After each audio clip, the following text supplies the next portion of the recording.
Hey guys, good evening. Good evening. Want to make sure you guys can hear me because I'm using my filter, so I want to make sure you guys can hear and see me. So if you can hear and see me and everything's good, drop some notes down in the comment section so that I know that everything is fine before I get started with tonight. Just looking for a couple of notes from someone to let me know that everything is okay before we get started. Hey Joan, how are you? Can you hear me? I can't tell if you can hear me or not. So if you can, please, somebody put a note at the bottom. Hi Carrie, can you hear me? Somebody say yes, no. If you can't hear me, let me know so I'll know to. Hello Tanya, so you can hear me? Okay, so I'm assuming that the thumbs up mean yes, you can hear me. Yes? Okay, so everybody can hear me. All right. Do me a favor before we get started. Okay, good. You can hear me. Please share. Please hit the share button. Share. Let's not be selfish. Let's not keep everything to ourselves, because remember, what's for us is for us. So trying to hoard the information is not going to do any of us any good. Let's try to be of service and try to help all that we can. Hey Keisha, how are you? I'm so glad you were able to join. Hey Jerry, how are you? Hey, thank you for joining. Do me a favor, guys. Please share. Tonight is going to be a good session. I mean, I hope that every night that we do Coinology that is good and that you guys get something out of it. But I am extremely excited about tonight because we're going to hit a lot of key topics. Tonight, we may go over our 30-minute mark. I know I'm trying to be very respectful of everybody's time, including my own, but I had so much that I wanted to say and get out today, so I don't quite know if we'll be right at the 30 minutes or we'll go a little bit over. But my point is, I wanted today to be extremely interactive, meaning I want to go through a lot of detailed information, and I want to give you guys an opportunity to ask your questions as well so that we can kind of go back and forth and make the best use of our time. The other thing is, because I do have so many different apparatuses going at once, I'm hoping that I'll see everybody's questions as they come through. Just drop them in. If I don't see them, just still put them there, and then I'll come back and try to answer them after the session. But I definitely hope I can see them while it's going on, because the whole purpose of tonight is to be able to help answer questions and kind of walk through some issues or roadblocks that you may be addressing. So again, giving a few minutes for you guys to go ahead and please share. I also have my other phone. I have all my phones and laptops and everything up and ready to go. So in the event that you're having problems dropping a message down below, you can inbox me. But for the purpose of what we're trying to do, which is to educate and share information, it is very good for us to, drop our question down in the comment area so that we all can see the questions and we can all try to learn as much from them as possible. So we are about to get started. I'm going to try to turn on all of my devices so I can try to see if this laptop over here isn't showing me the questions. The other phone will, the other laptop, iPad. We have so much stuff going on. I want to make sure that I can be as interactive as possible. So, have each of you shared? Let's just make sure everybody has shared on their page. Nobody's being selfish. You all are taking the time out to share the message, okay? All right, good. So we're going to go ahead and get started for the evening. I'm hoping that we have some new folks on. I have started sharing some of the marketing material over on my LinkedIn page and some of the other areas. So we may have some new folks join. And if so, welcome. I'm looking forward to our tribe growing and growing and growing. I'm looking forward to each of us being able to be of assistance to the other person, and we can all learn from one another. So we're going to go ahead and get started. Tonight, our topic is on the 8 contributors the 8 biggest mistakes that most business owners make, okay? And so when I talk about business owners, I'm not only talking about people who are currently operating in a business format. A lot of us are business owners deep down inside. We have this dream to one day start this business, or we keep trying to start a business and we are not successful at it. Well, you are still a business owner. You have to speak it into existence, but you're having problems, you're hitting roadblocks, you're having issues. And we're going to talk about some of those 8 main issues that each of us tend to face when we're trying to hit the next level, okay? So that this could be for someone who's extremely successful in business already, but they're looking to expand their brand. They're looking to go down a new road. They're looking to franchise or move into, to expand, and they keep hitting a roadblock. This could also be someone who's operating in what we talk about all the time, the mom and pop format, and now it's time for them to expand into a more legitimate business, and they're hitting roadblocks. And then this is also for individuals who have a dream. They work a 9 to 5 and they have a dream of one day stepping out, doing something different, doing what they feel their purpose is, but they continue to hit a roadblock. They continue to start every year off with these New Year's resolutions, but they start every year saying the same thing, and then December 31st, they're still sitting in the same spot. So we're going to talk today about some of the 8 biggest contributors and what some of the things that you can do to try to get you past that roadblock. What I'm trying to do is get us to a point that December 31st at 12 p.m. on 2017, we're not still saying the same thing on December 31st at 12 a.m. 2019 and so forth. I want to make sure we get to a point where we're able to advance and we can look back over our businesses and see our growth. So that is the purpose for tonight. All right, so what I don't want to spend a lot of time on is really truly 10 contributors, right? But 2 of the contributors we talk about all the time. It's pretty well known.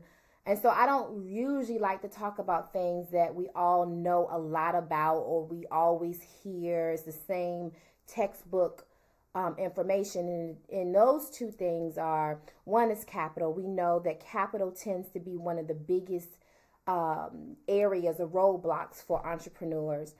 And the other thing is the lack of projection. So we talk about that a lot. If you're not able to strategize and plan or see in the future for your business, those 2 things are areas that will be huge deterrents for you.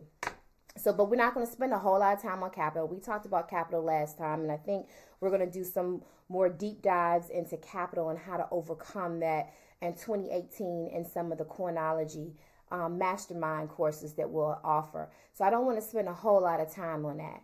And the same thing about the projection, because projection is something that you just have to get off your butt and do it. And it's something that we all know that we have to do. But I'm not going to spend a lot of time on that. So we're going to just start with the 8 things that most people don't talk about, but they're pretty relevant and pretty prevalent. And I see it a lot. Okay. So let's talk about number 1. One of the number 1 issues that you may be facing and you don't even know that you're facing is the name of your company. Okay, so I'm going to say it again, the name of your company. So hopefully if you're in business or you desire to be in business, you have thought about your name. Your name is probably one of the most important things that you can come up with. It's something that you should not take lightly. It's something that you should not rush to determine and develop. Is just like the name that you give your child or the name that your parents gave you. You tend to walk into your name. And if you go back and study, there's a lot of research on being very careful what you name your child, because children and people tend to emulate or walk into the space of which you are naming them. Naming your child or naming a person is extremely personal, and it should be the same thing for your business. A lot of us rush at it. We immediately just do the quick and easy thing, which is mylastname.com or myname.com, whatever it is. But we don't put a lot of thought in making sure that the name of our company is structured the right way. One, that it has a meaning, right? And you understand what that meaning is. And that you are understanding that you're walking your business into that purpose. So it's very, very important that you understand that. The next thing is you don't want your business to be named or tied to you as an individual. Meaning, if you're looking at going past being in a mom and pop format, you have to always think about growth. And you should have a desire one day for your business to be able to operate in multiple cities, multiple countries, multiple locations without you having to be the person that operates your business. And so when you create a name for your business that basically says when you walk through that door, you're always going to have to see me in order for this business to be successful, you're limiting your business. So be very careful about the name that you name your business. Okay, I see a point here. Dr. Mala, you said names should embody the essence of the business and allow, your target audience to connect. Correct. It should. And so when you're naming your business, there should be quite a bit of research that goes into naming your business. You need to know who your client base is, right? You need to understand that if you name your business the wrong thing, you could limit your client base. If you're looking at becoming a corporate, if you're looking for corporate straight-laced clients and you're naming your business something extremely urban or hip-hop, or it uses a lot of ebonic terms, understand that you're not going to get those corporate clients. If you're naming your business hot, short, sweet pie, just know that you're not going to get your religious your clients. You have to think about, what is it that I'm trying to attract? What type of client base am I going after? And is my name aligned with that? So not only are you thinking about creating a name that's going to be able to grow as you grow, that's not tying your business strictly to you, but you're also thinking about a name that's going to be aligned with your audience and your customer base. That's going to be extremely important. We talked about franchise opportunities. When you think about franchising, one day, if you do what you do very, very well, you're going to have people knocking down your door and they're going to want to buy in. They're going to want to be a part. And so it's important that you think about names that can grow and that anybody could actually be able to carry. So think about those things as you're looking at the growth of your business, because knowing that if you name your company certain things, there will be limitations to that. And if you're fine with those limitations, that's great. But understand those limitations up front so that as you're naming your business, you're putting those things in place. The other thing I will tell you that's very important that I see a lot, I get calls about this a lot, and then usually when I'm out speaking, I always at least get one person to come up to me and they're asking me about naming their business something that already belongs to someone else. And then they want me to help them justify stealing someone else's business name. Okay, so let's think about this. When you take on someone else's name, you take on the brand equity of that company. And that equity could, so number one, you can get sued. If that company has their name trademarked and they are very serious about what they've done and they've built and they spent a lot of money building that brand and building the equity of that brand, they're not going to let you get away with doing that. So you're going to go off and spend a lot of money building a brand and building a business that 9 times out of 10, you're going to receive a cease and desist, and you're going to lose all that money, everything that you put into it. The other thing is you could potentially pick up a company that has a bad reputation, a company that has suffered in the market or in the industry, And you may pick that name up and you carry all that baggage with it because people don't know that, oh, this is not the same company. So it's very important that you do your research and you know whether or not you're picking up a company that already is affiliated and associated with another entity or brand. Because you could be picking up a nightmare, skeletons that live in other people's closets that can come back and haunt you long term, and you will lose a lot of money. So one of the things I always say, make sure you do your research, know your audience, know where you're targeting, and then lastly, make sure that that name is not already taken, because if you don't research that, you will lose a lot of money in that space, okay? So that's number one. One of the biggest deterrents in business is not naming your company properly. So do we have any questions before we go on to number two? I want to make sure that I don't go too far down and not address any questions or concerns that any of you guys may have. Any questions? I'm hoping, because I catch them, because I know that it's a slight delay before I move on to number two. Okay? All right, guys, so we're going to move on to number two. If you have any questions, just go ahead and pop them in, and then I'll try to go back and address. So number two, one of the second biggest mistake that I see a lot of entrepreneurs or small businesses, and not only just small businesses, to be honest, I see a lot of large businesses make this mistake as well, is poor branding and imaging. Let me say that again. Poor branding and imaging. The brand of your business is so important. It's right in line with the name, because what people see, we're visual creatures. We already make an assumption about that business from what we see. If the photos that you're taking of your products or your services are dark and dim and grungy, and the backgrounds are not quite clean and concise, I'm already making a judgment about whether or not this is the type of business that I want to deal with. But before we even go that far, we're going to talk about the logo, okay?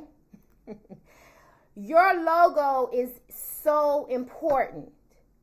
And I'm going to say that again. It is so important. For the moment that I see a company, the first thing I look at is, of course, their name and then their logo. Your logo says a lot about you. It shows the maturity of yourself as a business owner. Your logo should be something that represents your brand, that represents the color schemes that you're going for in your brand, and also the level of maturity as a business owner that you are. It's so many times that I see individuals that create their own logos on Word or whatever else, and it's a disaster. Logos need to have certain key elements for them to be able to stand out and resonate with your client base. So it's very important that you spend the time and getting your logo right. Let me tell you that. And you can't just think that anything will work as it relates to a logo. It just will not. So make sure that you have spent the time, and logos are not terribly expensive. So make the time and do it right. Get a proper logo designed for your business. Another part of under the poor branding and imaging that I noticed is the lack of headshots or professional photos. Let me say that again. Lack of headshots and professional photos. So you want to be in business and you want to be taken seriously. And we have your brochure. And I go and I look at the brochure and I look at the picture about you. You're the founder of the company. And behind you, it's a shower curtain. Or behind you, I can see the bathroom or the toilet stall. Guys, let's just go and get some professional photos. That is very, very important. People will make an assumption of you as a leader by having a professional photograph. It is so important. Take the time and energy and building a proper and professional brand. When you're in business, there are certain key elements that you should have. Next thing I will say is no web presence or poor web presence. So you're in business and you're going to direct everyone to your Instagram page. Is that what we're doing today? We're directing everyone to Instagram? No. You still need a website. It is so important that you have a website, everyone. If you are in business, people should be able to go to your website and read about you. Understand what it is that you do. And keep in mind that your web presence is so important. How it looks, how it reads, how it feels. Again, it's just like your logo. People can tell whether or not you spent the time and energy into developing a proper, professional, and clean image for yourself. So let's stop planning. Let's stop using Pinterest and Instagram as a substitute for a website. Okay? Any questions so far? I see we have a couple things that popped up. Dr. Malley, you said something about, I know what you said about naming the business something that allows for growth outside of you. I see the mistake. Okay. All right. Great. Hi, Dr. Felicia. I see you. You're there. Hey, Mom. I see you. Keisha, thank you for joining. All right. Another thing I will say in regards to web presence is have one, okay? And make sure that it's easy to find you. Another big mistake that I find is that your name of your business, .net, you use a lot of different things to describe your business versus it being very simple and easy for people to find you. You need to try to make your web name very similar to what your business name is, or something that people can relate to. It's very important that you do that. And it's also very important that you guys invest in SEO so that your name and your business does happen to come to the top as far as Google and Yahoo and things of that nature. Okay, the next thing we're going to move along is your social media. If you're in business, your social media business page should not be the same as your social media personal page. Okay? It should not be.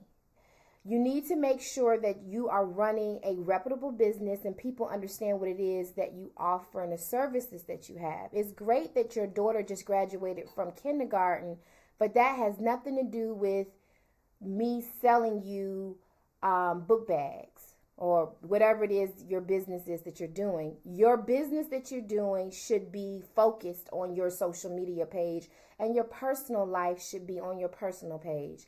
It is so important. You can lose out on a lot of great opportunities because of potential clients and customers coming over to your business page and seeing some of your personal political views or some of your personal photos or whatever the case may be. So make sure you're not mixing the two. Keep them separately.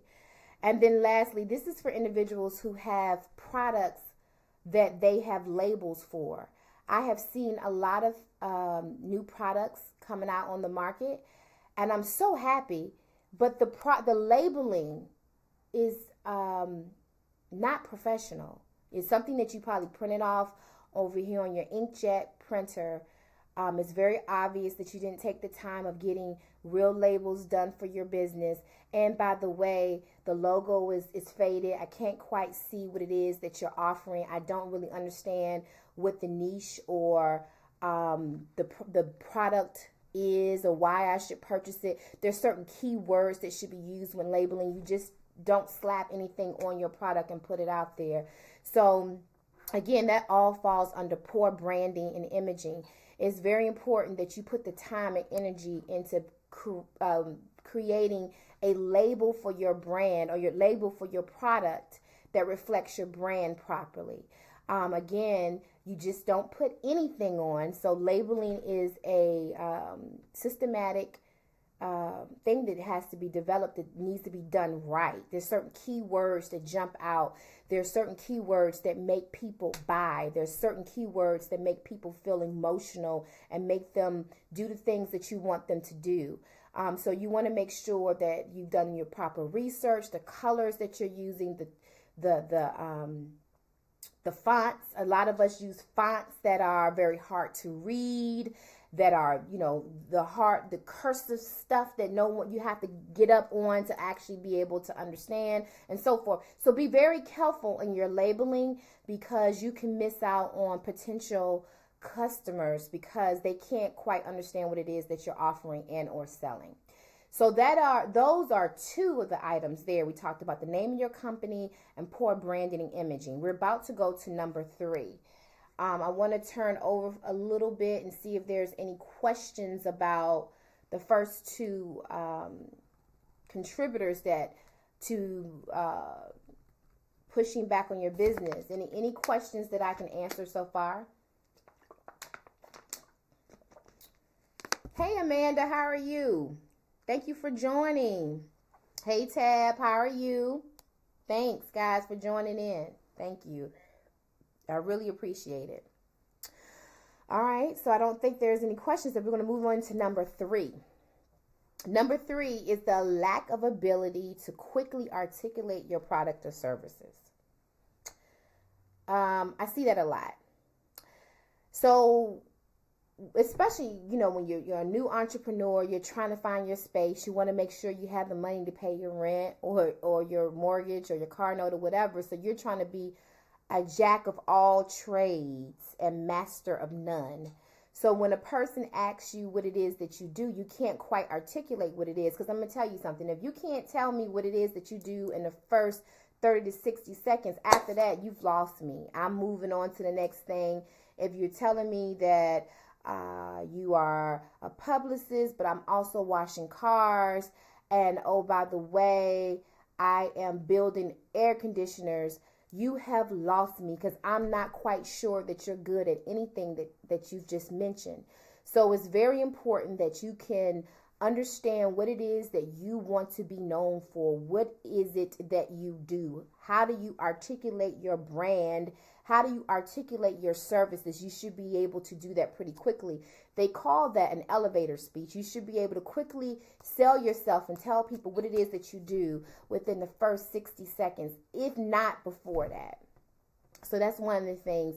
The other thing is the lack of ability to be able to demonstrate what makes your product or service different. Why I should utilize your products, why I should buy from you versus your competitor. If I come to you and I ask you, why should I buy your orange juice versus this person's orange juice? And you tell me, well, actually, we have all the same products.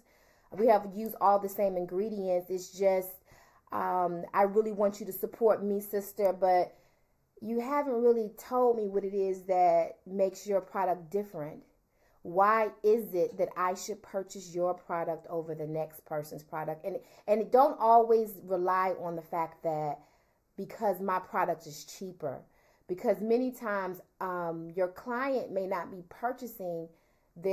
making their purchasing choices off of what's cheaper. They may want to purchase the best product or the best services. So I want to know what that's all about. So if you can't articulate those things, you're also losing opportunities for growth as well. Any questions? We're about to go on to number 4. Any questions? See, these next few items that I'm about to hit, we're about to go in deep on. So I want to make sure you guys are ready. I know it's at 8 o'clock, and I had mentioned earlier on that we were going to go a little bit further, a little bit longer today, because I had quite a bit of information to be able to share. I see here, Carrie, you said reasonable investment for branding. What is the reasonable investment for brand? Okay, great question. I think it all depends, Carrie, on what it is that you want to get done. If you're looking to hire a branding company, or if you're looking to do a la carte, if you're looking at getting a new website done, if you're getting a logo done, it just all depends. I think that, I don't want to quote prices over over the session today, but you can inbox me and I can help direct you in that area. But, branding, you have your run of the mills. I would be very careful about going to some of these, I don't want to name the sites, and just hiring people just out there to build my logo or build my this and that, because they don't really know you. You need to actually have someone to understand your product, your services, understand who you are, and build a branding and marketing campaign that is consistent and authentic to you and your brand. That is so important. So be very careful about that. But just inbox me about that offline, because I don't really like going over pricing over Facebook Live. All right. So now we're going to go on to the next big deterrent, the next big problem when you are an entrepreneur. One, bad partnerships. I have seen so many people lose out on great opportunities because they've partnered with the wrong people. Bad partnerships. So let me just say, I have done partnerships in the past. I've done them in other business ventures that I've had, and I've had them be very successful, and I've had them be a nightmare. I'm going to say that from my experiences, I would not recommend partnerships. Now, I will walk you through why and how to do a partnership. I just don't recommend it. Now, there's a difference between partnering for an initiative or service, or I'm trying to partner with someone to bring together a tour or a concert, or I'm partnering with someone, initiative is one thing. But when you start talking about the creation of a new business and a new venture, I just say, it's some things you need to think about before you decide to walk into a partnership. Right. Dr. Myla, collaboration is what you should be looking at. There is a difference. And if you don't know the difference between collaborating and partnering, you need to know the difference between the two before you go and sign the dotted line and you sign your life away. Because when you're partnering with someone, it's just like getting married to that person. So let's talk a little bit about, why people tend to partner.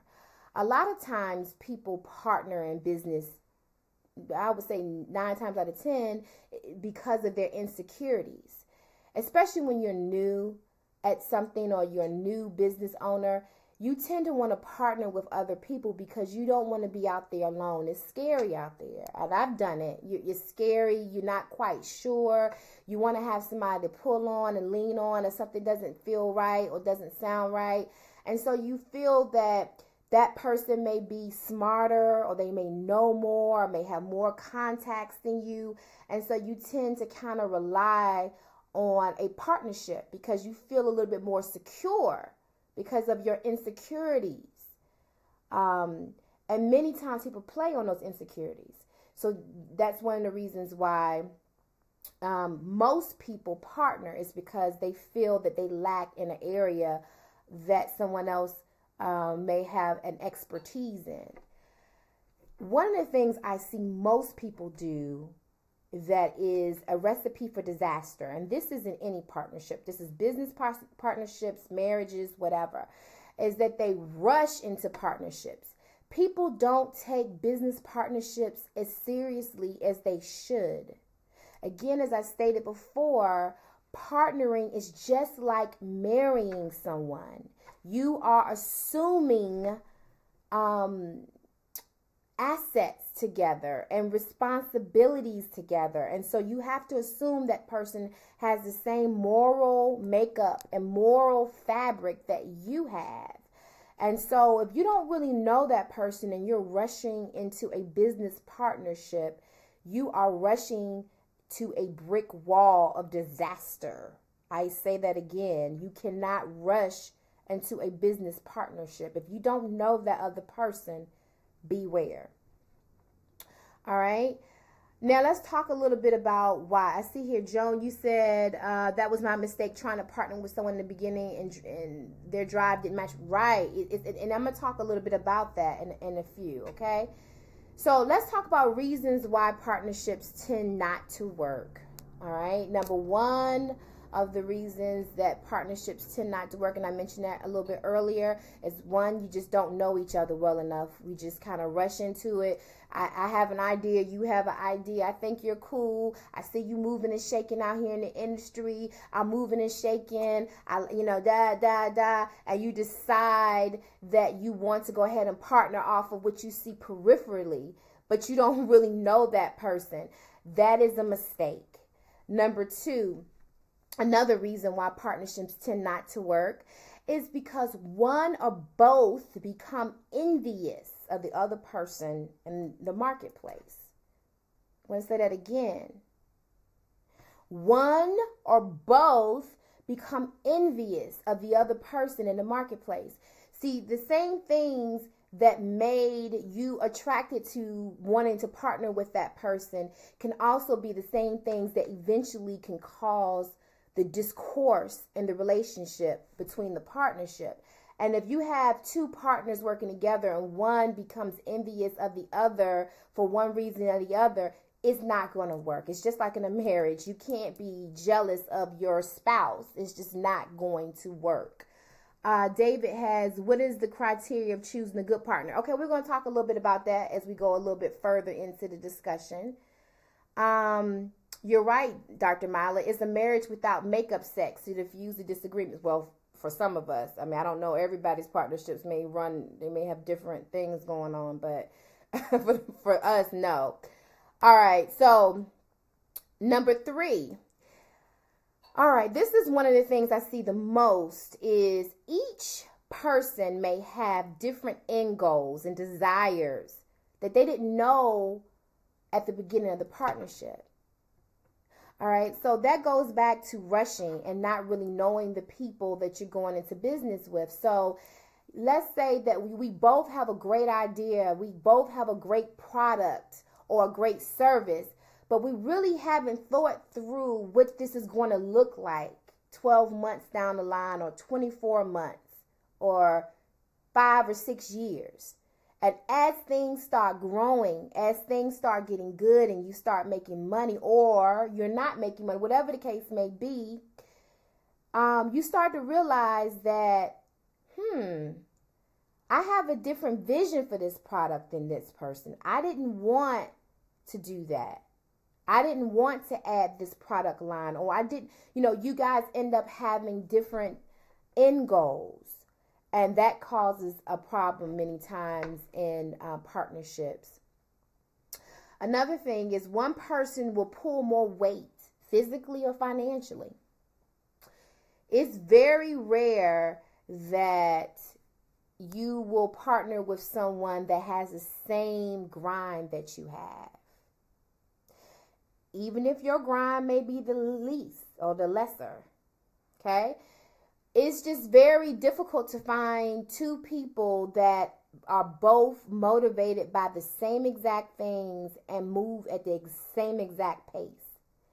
And so when you don't have those same motivators or those same factors, again, that causes problems because you end up having someone that's feeling a little bit, used, or somebody who feels a little slighted because they feel as if I'm in the office until, 11, 12, 1 o'clock, and you're leaving every day at 5 o'clock because you have to go pick your kids up. Well, I got kids too, but I got to be here and get it done.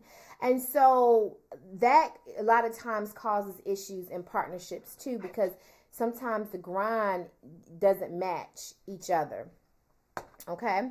Another thing that I have here is, simply put, partnerships tend to benefit one person more than it benefits the other.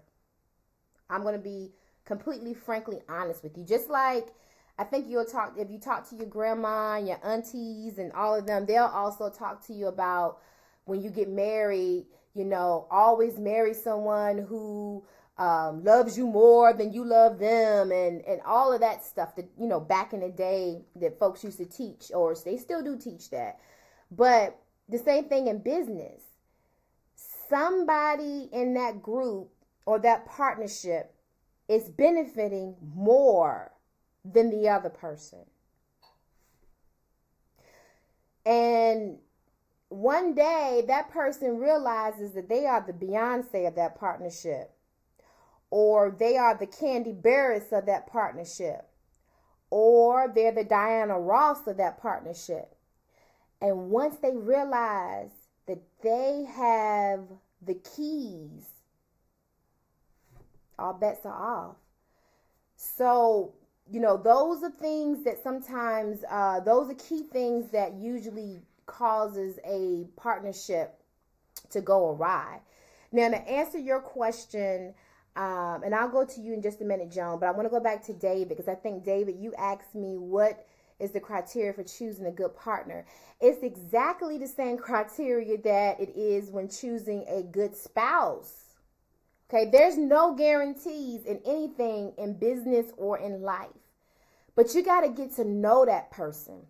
You got to understand their fabric, their makeup, what motivates them, why they're doing it, if it's the same reasons that you are doing it, what their end goals are, why they're doing this, and how long they plan to be engaged. Most of us don't have those conversations involved. And for heaven's sakes, make sure that you have a partnership agreement when you go into it, so that you guys can talk about, and this is the most difficult part about going into a partnership, is that most of us don't want, just like most of us don't want to talk about prenups before getting married.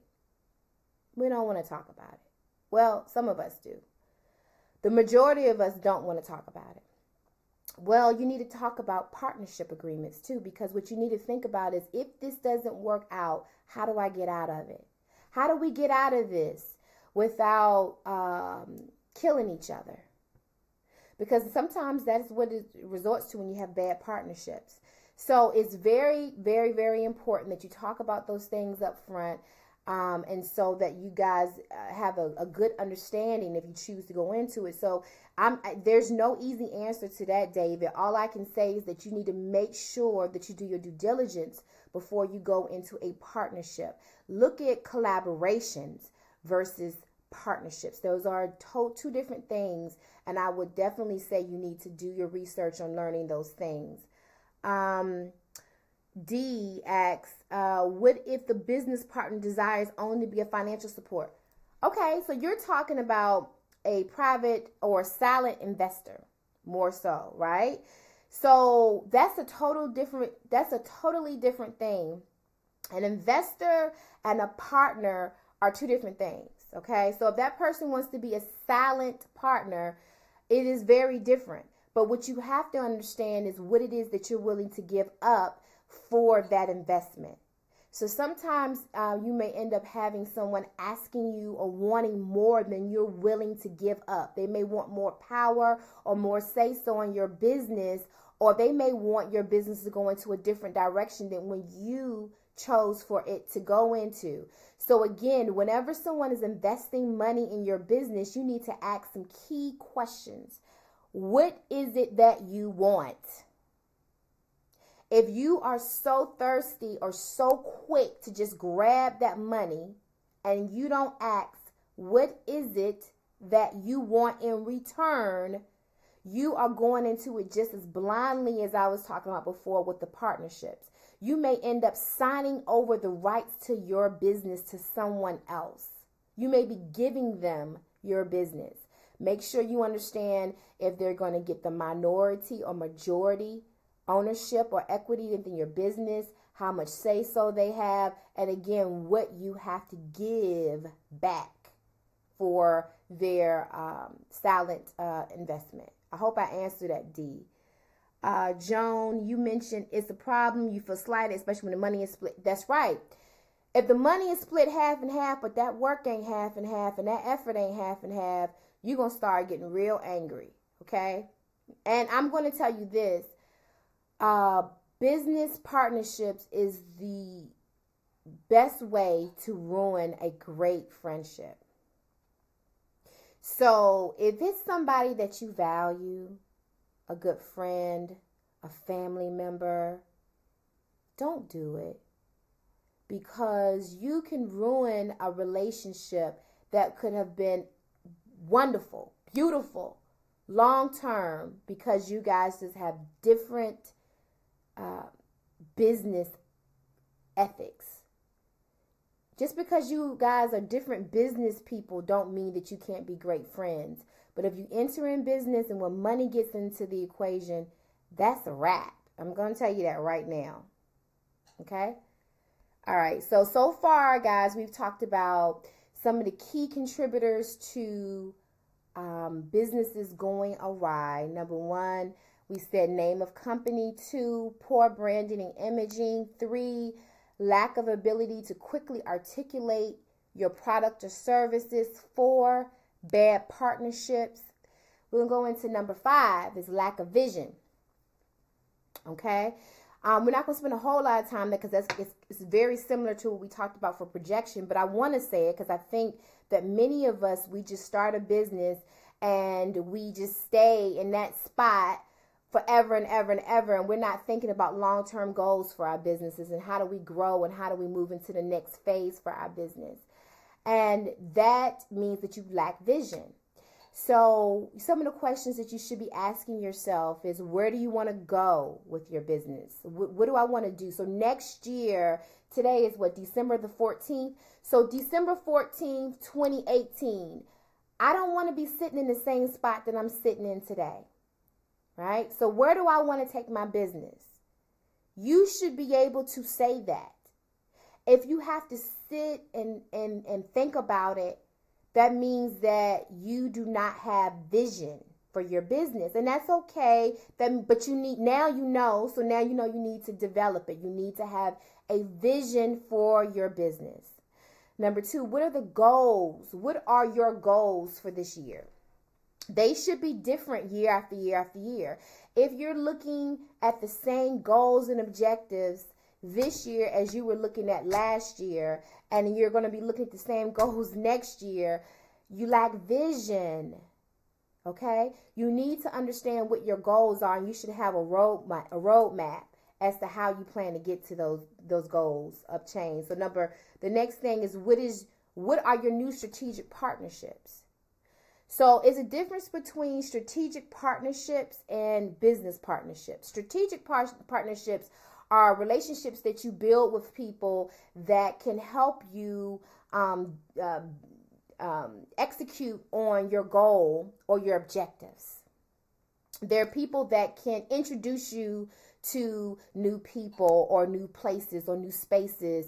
They can help you get memberships into new organizations that you may desire to get in. Have you thought through what your new strategic partnerships are? You should be planning. You should have a list of people that you are destined or you plan to meet this year. These people are just as important for the development and growth of my business as these financials are. Have you outlined what and who your strategic partnerships are? So that's very, very important.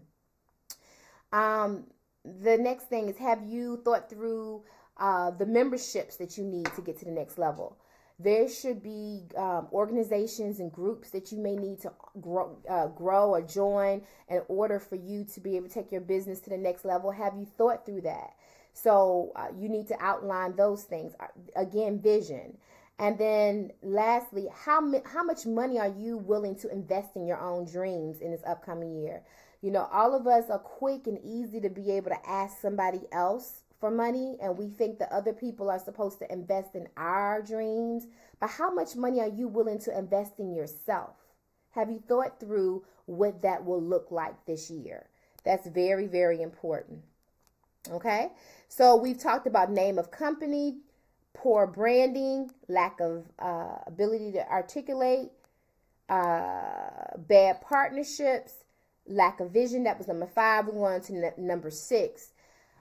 Thinking about right now money versus long-term money. Okay, go. I see you out there, Gerard. How many of us make decisions in business on right now money? We're not thinking about long-term money. All right? Very, very, very important. All right? Let me just quickly run through these really quickly. When you are a business owner and you cannot think about strategically long-term money versus short-term money, you are going to miss out. You are always going to be on the menu versus sitting at the table. Just easily put. All right. So when you are always thinking about right now money, you are brokering bad deals and you only benefit today. You're not thinking about your residual income. You should always be thinking about residual. So when you're going back to the table and you are looking to negotiate something, you need to always be thinking residual. Okay? Don't think about just the coins today. Think about residual income. The next thing is every deal you consider should look like it should always have opportunities for residual income. So you should not sign anything on the dotted line until you've thought through it multiple ways and you looked at it and you turned it upside down and turned it back around again and you shake it out and make sure that you have been able to get to any and all opportunities for residual income. And I'm going to say that again, residual income. How do you keep money coming in when the work is done? Residual income. You should be thinking about how you continue to generate money even that once the deal is over and you've gone on and you're not even thinking about it anymore. The time that you think about it is when that check hits your mailbox. All right? Have you thought about long-term goals as to how you're going to get that residual income? And then lastly, as we talked about before, you should always be thinking about how do I gain money? How do I continue to generate money when I'm asleep? I'm on vacation. I moved on to a new venture. I've closed the business down, but I'm still getting a check.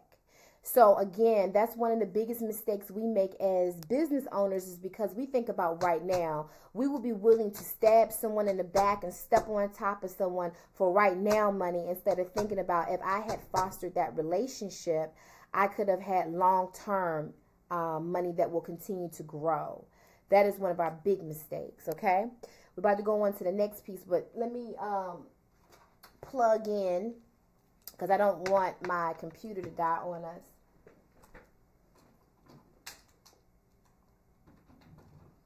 I'm so used to just doing our 30-minute segments and closing out. You guys okay? You guys still there? Want to make sure that what we're talking about it makes sense and you guys are getting something from tonight. I know we are going a little bit over. We're almost at an hour and we're usually a 30-minute segment. But I told you I had a lot to say and so I wanted to get it out. You guys still there? Just want to make sure you guys didn't leave me. Nobody sleep. Y'all still there? All right. So we're about to go on to the next piece of this. All right. Not investing in relationships. That is a big mistake that many of us do. We rush into getting to know someone. We don't really build a real relationship with somebody. You don't really get to know them, really get to know them. We rush into them. It's very shallow. We don't really get to know what makes people move, what makes them shake. Because if you knew that, 9 times out of 10, you're going to find that there's an area of opportunity for you guys to be able to do business together. But most of us don't invest into building real relationships with people. Are you really taking time out to get to know people? Are you having lunch with people? Are you having dinner with people? Are you actually sitting down having coffee, or all your conversations through Facebook, or you're DMing them, or whatever people do, Snapchatting them, or whatever the case may be? Are you really building real relationships with people where you become top of mind when opportunities come up. Because I'm going to tell you, when those big opportunities come up, you need to have somebody that's going to be in the room that's going to sponsor you. And when I say sponsor you, I'm not talking about money. I'm talking about a person that's going to say, look, you're about to have a big event coming up. I recommend that you call Carrie J Events. She can do X, Y, and Z for you. You need someone that when Carrie Hicks is not in the room, somebody can speak on her behalf and say, I recommend her and her products and services for your next big event. They can't do that if they don't have a relationship with you. Are you really building and investing in your relationships? Are your relationships genuine? Are they solid? Are they shallow? Are they based on, small pleasantries? This is one of the most important things in business that a lot of us do not take the time to do, is to build genuine relationships. Relationships is the key to growth and sustainability in business, because at the end of the day, word of mouth is so powerful. Word of mouth is more powerful than a billboard. Word of mouth is more powerful than a commercial. Word of mouth is more powerful than a Facebook ad. Word of mouth is the most powerful format of growing your business. And so building and investing in relationships should be on your target list for next year. And that's one of the things that I noticed that most entrepreneurs spend the least amount of time doing, is building real, genuine relationships. All right. Now we're getting down to the last thing that can destroy a business. I've seen this done time and time and time again, and it saddens me, but it just continues to happen. Is hiring the wrong staff. Most entrepreneurs struggle here because it's hard finding good people to join your team. It's hard finding people that you can trust. It's hard finding competent people. Heck, working 9 to 5 in corporate America, it's hard finding. I remember, when I used to be in a corporate grind, it would take me months to hire people because it's hard finding good people out here. The job market is something else. So it's even more difficult when you are an entrepreneur. Finding good, reliable, competent, and loyal people, it's hard. And when you hire the wrong staff, it's like putting the nail in your coffin as a business. It's important that you hire the right people who are qualified and who are trustworthy. Those are 2 areas that you should not bend. I don't care how cute that person is. I don't care how many people they know. I don't care what their last name is. I don't care about any of that. If they're not competent and trustworthy, it can't be one or the other, because they can be competent but not trustworthy. You have a mess on your hand. Or if they're trustworthy but they are dumb as a box of rocks, you have a mess on your hands. You have to spend the time to make sure that you hire a staff of people that have the same morals, the same values, the same get up and go that you have, but most importantly, that are competent in the area that you're hiring them for, and that you trust. Bottom line, at the end of the day, if you hire someone that is trustworthy but not competent, and vice versa, you are operating in a counterproductive manner. These individuals know so much about you. They know your strategies. They know your plans. They have your contacts. They have the keys to your office. The wrong team can single-handedly kill your business. And I'm not saying this to scare you guys. I am telling you the truth. So don't rush to grow and build. I mean, I have people telling me all the time, you know, you guys are growing so fast. You need to hire more people, hire more. It is so hard for me to hire people. I mean, the folks that I've had with me now have been with me since the beginning. And we just added someone onto our team about 6 months ago. And that's been hard for us because we are so tight. And we are like a family that we are so, you know, cautious about the intentions of other people who come along. So I don't regret that, because you have to have eyes in the front, on the side, in the back. You have to be aware, because when you're bringing in staff into your business, you are opening the front door, the back door, and all the windows in your house, and you're leaving yourself exposed. So you need to be very, very, very, very, very, very, very sure that you hire the right staff. Take time out and do that. Okay, let me see. Jody Ann, you said, and then you think it'd be better if you do it yourself. Okay. But Jody, let me tell you something. You got to get yourself out of that do-it-yourself mentality, because you only going to be able to grow so much doing everything yourself. It's only so far. It's only 24 hours in the day. You're only going to be able to do so much by yourself. So you do have to grow. And if you're looking to build and grow as a sustainable business, you have to grow. You're going to have to trust people, and you're going to have to build. But you have to just be careful. You have to take the time.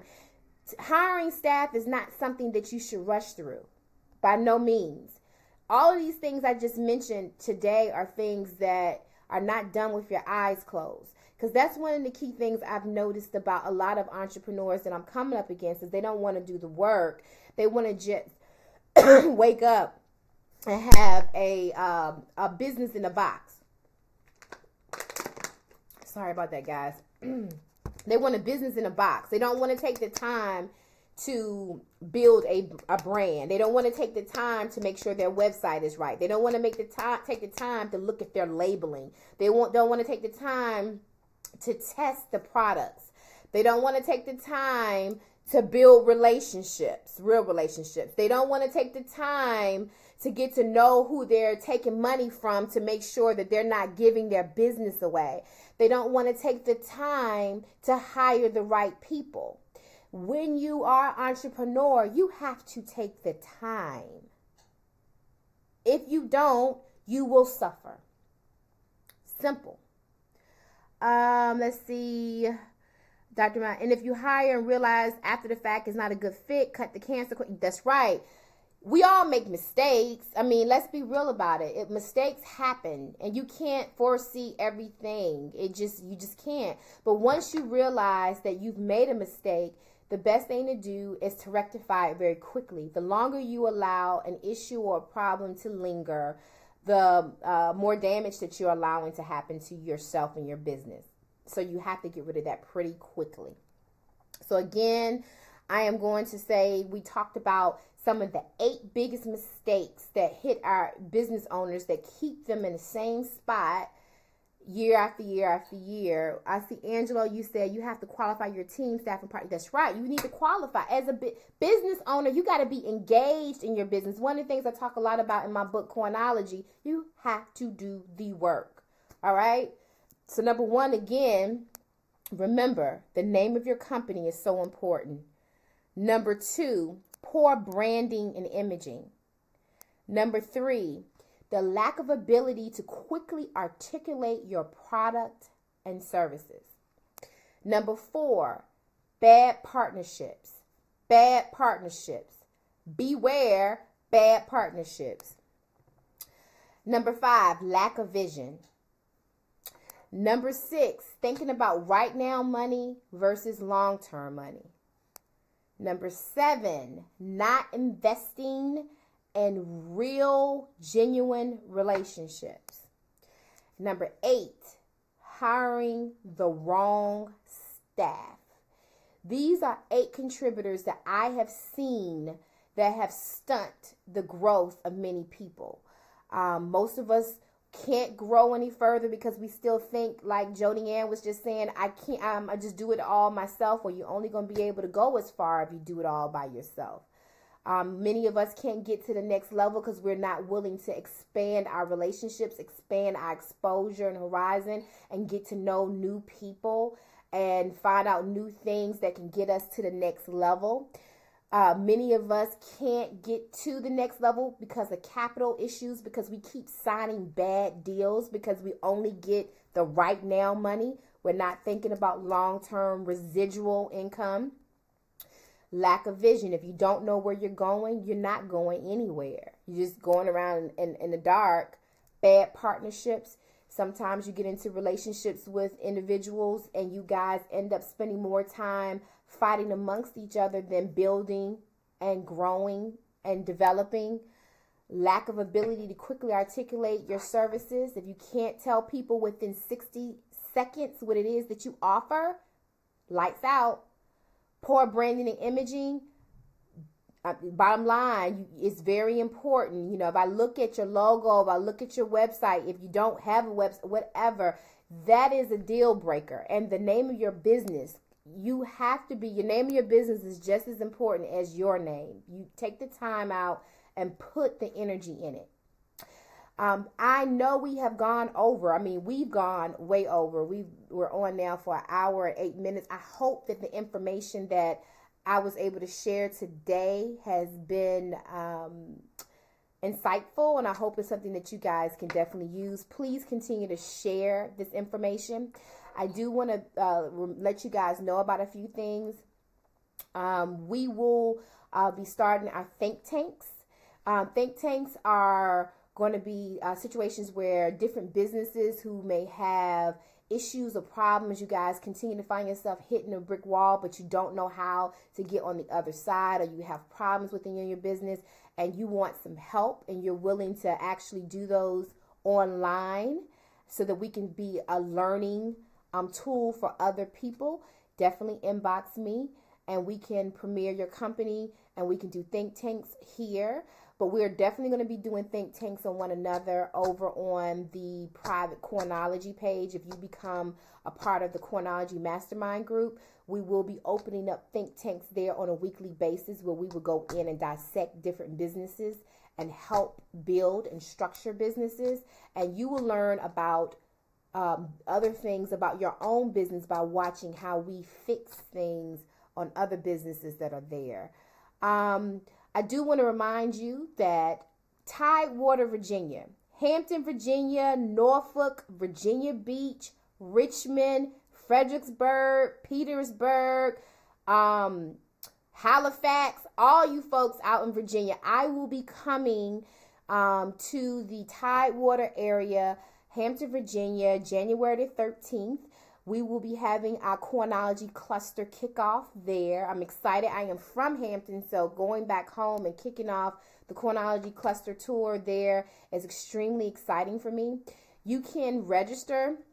The link should be below, but if not, it's Coinology Cluster VA, CoinologyClusterVA.eventbrite.com.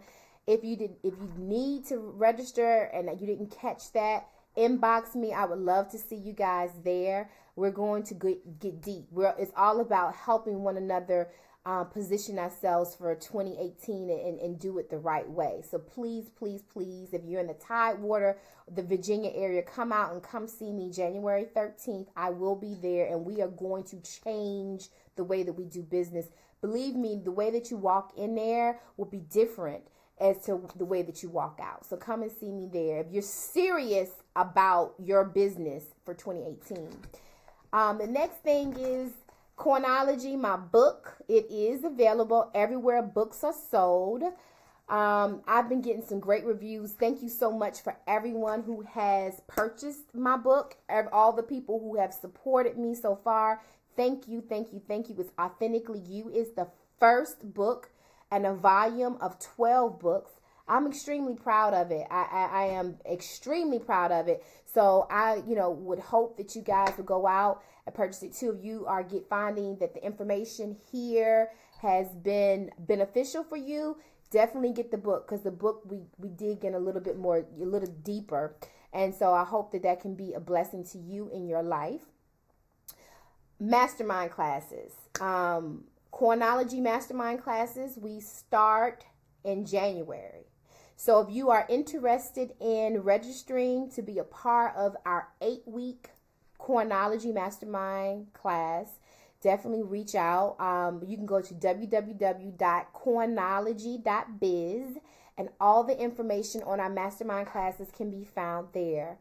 Lastly, January the 7th, I will be speaking at Impact Magazine's Women of Visionary Brunch. That will be here in Atlanta, Georgia. So please come out. It's going to be great. Everything that Impact Magazine does is always at a very high caliber. I'm very honored that she's asked me to come in and speak to the ladies there this year. And on January the 26th, I will be speaking at a Night of Purpose with Jackie Fleming. Jackie Fleming has invited me to come out and speak on Coinology and how to effectively close the deal. So if you can, this thing is backwards, so it's hard for me to see. If you can come out, so if you're in Atlanta, you have a couple of opportunities. Again, January 7th for Impact Magazine's Women of Visionary Brunch. January 26th, a Night of Purpose. January 13th, I will be in the Tidewater, Virginia area. So please, please, please spread the word. Let people know it's all about movement and growth. How can we help and assist each other in growing? I am going to be a tool. I'm going to use the knowledge that, I have been blessed with to bless others, because that is why I've realized that's my purpose here on earth. And so I am going to be obedient in that. So I hope that you guys come out. I hope that you guys partake. And I hope tonight was a wonderful, wonderful, wonderful session for you. I will look for you guys again next week. Next Thursday, we are going to meet back up again, and we're going to continue to do some great things. So I'll talk to you guys next time. Thank you. And don't forget to share, share, share. Talk to you guys later.